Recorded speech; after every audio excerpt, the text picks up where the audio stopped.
Hi everyone. Today, we will show you how to curve text in Canva. Curving text can add a creative touch to designs for logos, posters, or social media posts. We will walk you through it step by step so you can curve your text with ease. Let's get started. On your Canva dashboard, we need to add a text box first. Just click the text option on the left side of your dashboard. Click it to add your text. For example, type card from volley. Once you have your text, adjust it as needed. Then, to curve the text, click on Effects at the top of your editing screen. Next, choose the Shape Curve option. You will now see the curve effect applied.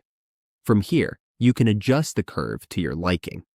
You can make it curve upward or downward, depending on what works best for your design. Once you are happy with it, just click Save. Your text is now curved in Canva, and your design looks more dynamic and eye-catching.